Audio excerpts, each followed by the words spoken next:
Do you want to do a Kyle Shanahan debate? Yeah. You only Shans.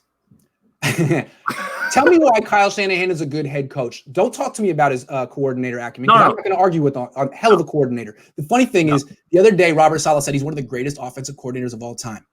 Didn't call him a head coach. I don't think he was taking a shot at Kyle. I just noticed it, and I was like, you know what? You're right, Robert. You are exactly right. Let's talk about Kyle, the head. Yeah, exactly. Let's talk about Kyle, the head coach. Why is he good?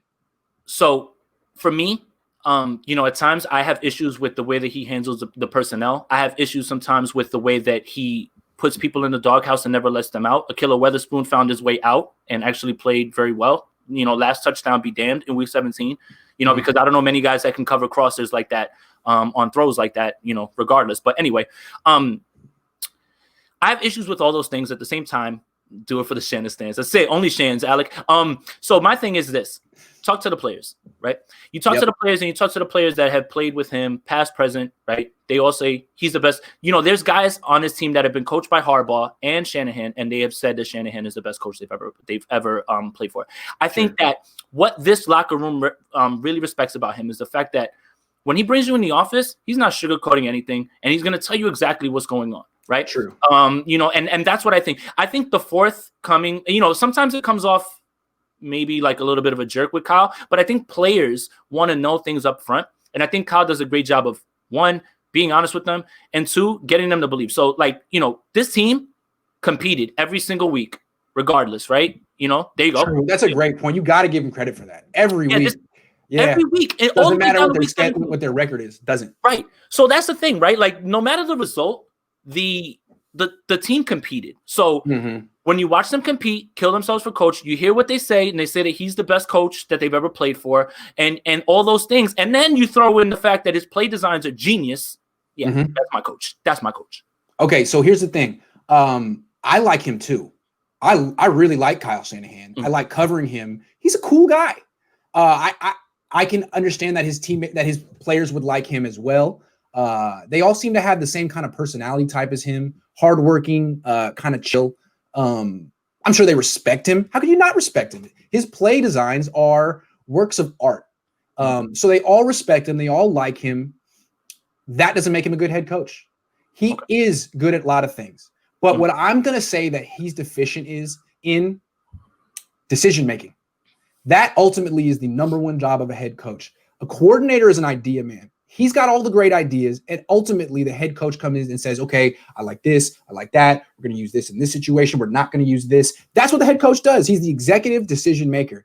And for 4 years, I haven't seen Kyle Shanahan make really good executive decisions. I mean, you start with the beginning of the rebuild, waiting for Cousins instead of really taking Watson or Mahomes seriously, signing Hoyer of all people. I mean, drafting Solomon Thomas, drafting Reuben Foster. You can go on and on and on and on and on. So all of his good qualities exist and they're real. But is he a head coach? To me, a head coach is a great executive decision maker, and I haven't seen that from him yet. So my thing is I agree with you on that too, right? I think that Kyle gets in his own way. Yes, he does. The ego sometimes, like, I'm going to make Brian Hoyer the man, and I'm going to wait for my guy. And I don't need that guy because I'm going to win with this guy. I like that sort of conviction when you're right.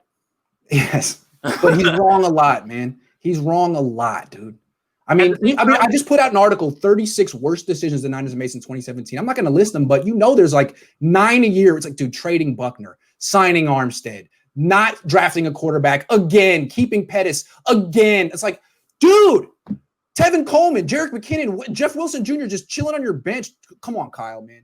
You got great ideas, but where are the executive decisions? So those are all valid criticisms, right? And this is year 4 of him being a head coach. Mm-hmm. Let me propose this to you. Andy Reid just won his first Super Bowl last year. What was he labeled before that? Oh, all the stuff that Kyle said. Can't win the big one. Can't manage. Yep. Decisions. All of it. Can't win the big one. Right. So again, a narrative is a narrative until it isn't. Hold on. It's a great point, but let me stick with Andy Reid. He does have decision-making problems, and decision-making covers like 11 things. But the one thing Andy Reid's always been fairly good at is personnel decisions. Yeah. By year 2 in Philly, he had McNabb. He didn't get that wrong. Yeah. So I think he won consistently. He wasn't like having losing season, one winning season. I mean, he had those decisions right.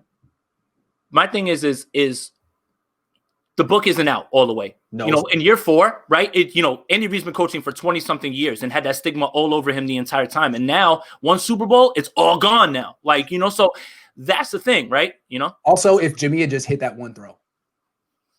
If Jimmy, I didn't want to get sad on here though. Like I came on here to talk, like how different would the world be right now if Jimmy had hit that one throw?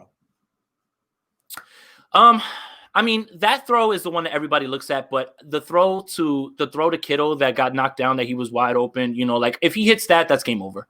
Right. And that's that, so look, it's easy to look at that one because it was right there and most quarterbacks hit that one, but there was a lot more to that really make me sad, man. Those throws.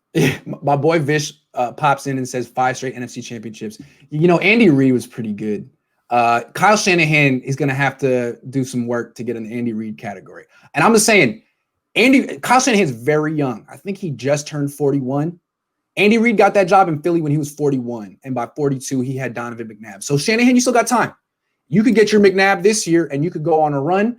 I'm not writing you off, but it's time, dude. It is time. The growing pains are over. You're entering year 5. Do it.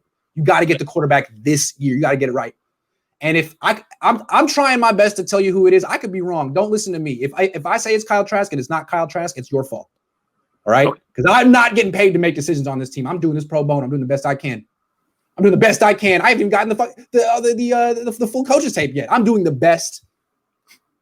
Well, that's the other thing too, right? Like that's it. Like I'm trying the best I can by piecing what I can because I don't know if anybody knows, like the All-22 for college, you have to be like a scout or know somebody, right? So you gotta pay on the black market. I'm gonna pay someone later this week like $150 and hope I get something. That's the thing, right? And then I feel like when I watch college film with people like on Zoom because they have it, like I'm watching it in a dark room, like I can't even tell anybody that I'm watching it because it's so hard to get. I'm just so excited that you have the film. It's like I can't even evaluate. It's like, oh my God, look at this footage. It's amazing.